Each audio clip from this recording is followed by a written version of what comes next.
Hello students, अब हिंदी व्याकरण में उपसर्ग है। ये उपसर्ग का हमने पहले पढ़ लिया था, तत्सम रूप पढ़ लिया था, वो संस्कृत में होते हैं। अब ये है तद्भव रूप, तद्भव हिंदी के उपसर्ग। अब हिंदी व्याकरण में उपसर्ग आज चैप्टर खत्म हो जाएगा अपना। उपसर्ग देखो, ए क्या है? उपसर्ग है।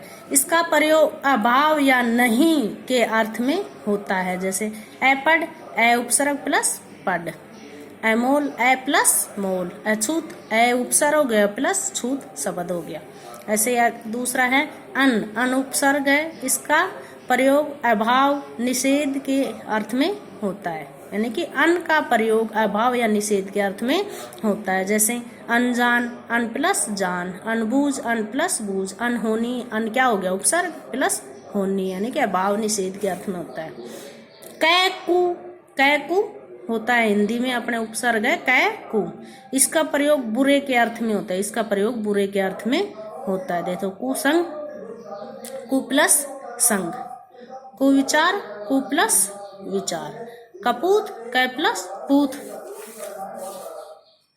अथ, इसका प्रयोग देखो अध, इसका प्रयोग आधा के अर्थ में होता है। देखो अध पका, अध प्लस पका। अध मरा, अध प्लस मरा। अध जला, अध प्लस जला, यानी कि आधे के लिए होता है। फिर आता है अपना चौ। इसका प्रयोग चार के अर्थ में होता है। चौराहा, चौ प्लस राहा। चौमासा, चौ प्लस मासा। चौमुखा, चौ प्लस मुखा, यानी कि चार के अर्थ में होता है। फिर अपना उपसर्ग आता है बिन या बिना। इसका प्रयोग रहित नहीं के अर्थ में होता है, यानी कि इसका प्रयोग रहित नहीं के अर्थ में होता है। देखो बिन पूछे, अब बिन क्या हो गया? उपसर्ग हो गया प्लस पूछे। बिना बुलाए, बिना क्या हो गया? उपसर्ग प्लस बुलाए। बिना सोचे, बिना इसमें उपसर्ग हो गया प्लस सोचे। अब आगे देखते हैं। अब देखो एक से अधिक उपसर्गों का प्रयोग, यानी कि कोई कोई शब्द ऐसे होते हैं जिसमें एक से ज्यादा उपसर्ग होते हैं, वो पढ़ते हैं हम। कुछ शब्द एक से अधिक उपसर्गों के प्रयोग से होते हैं। कौन कौन से? देखो परोपकार, परोपकार शब्द है तो इसमें कौन कौन सा उपसर्ग है? पर प्लस उप। पर भी है और क्या है? उप उपसर्ग, एक से ज्यादा हो गया प्लस कार। अव्यवस्था, अव्यवस्था में अ उपसर्ग है प्लस वी उपसर्ग है प्लस औ उपसर्ग है और उसके बाद स्था। समाचार, समा में सम उपसर्ग है प्लस आ उपसर्ग है। चार शब्द है। दुर्व्यवहार, दुर्व्यवहार में देखो दुर उपसर्ग है प्लस वी भी क्या है? उपसर्ग है। फिर इसमें औ भी उपसर्ग, यानी कि दो से भी ज्यादा है, तीन उपसर्ग हो गए। अब देखो तीसरा आता है अपने, हमने तत्सम पढ़ लिया, तद्भव पढ़ लिया। अब ये आगत उपसर्ग, आगत यानी अरबी फारसी विदेशी भाषा के जो उपसर्ग हैं वो हैं। देखते हैं।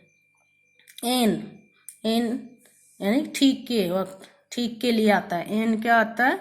ठीक के लिए आता है। अब हम इसके उदाहरण देख लेते हैं। एन ठीक के लिए, तो एन वक्त और एन मौका। एन उपसर्ग हो गया, विदेशी उपसर्ग है। ऐसे देखो अल, अल का होता है निश्चित या इसलिए, तो इसमें अलबत्ता, अलगरज उदाहरण है अपना। इसमें देखो कम, कम उपसर्ग है विदेशी भाषा का।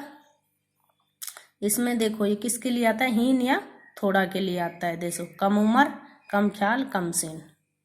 फिर ला, ला उपसर्ग है विदेशी भाषा का। इसका अर्थ बिना या रहित के लिए होता है, यानी कि लापरवाह, लाचार, ला जवाब। गैर, गैर मानी नहीं। गैर हाजिर, गैर कानूनी। खुश अच्छा के अर्थ में होता है। खुशबू, खुश दिन, खुश हाल। दर, दर में के लिए होता है। दरकार, दरमियान। ना, नहीं या भाव के लिए होता है। नापसंद, नाराज, नादान। बद, बद बुरा के लिए होता है। बदनाम, बदमाश, बदहाल। बुर, बर ऊपर या बाहर के लिए होता है। बर, बर्खास्त, बर्दाश्त और बर वक्त।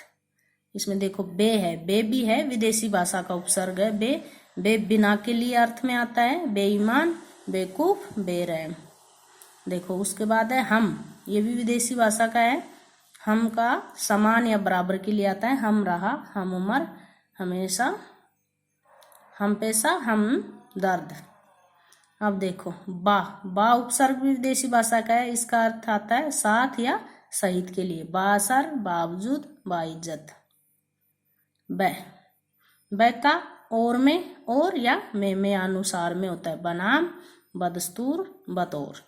अब देखो बिला, बिला उपसर्ग है, ये विदेशी भाषा का है। ये बिना के योग में आता है। बिला वजह, बिला कसूर। सर, सर उपसर्ग है, विदेशी भाषा का है। ये क्या है, अंग्रेजी भाषा का है ये सर। इसका होता है मुख्य के लिए। सरकार, सरगना, सरहद, ये उदाहरण हो गए। आगे देखो हर, हर भी क्या है, उपसर्ग है विदेशी भाषा का, जो प्रत्येक के लिए आता है। देखो हर एक, हर साल, हर तरह, ये उदाहरण हो गया। अपना उपसर्ग का चैप्टर क्लोज हो गया। ओके।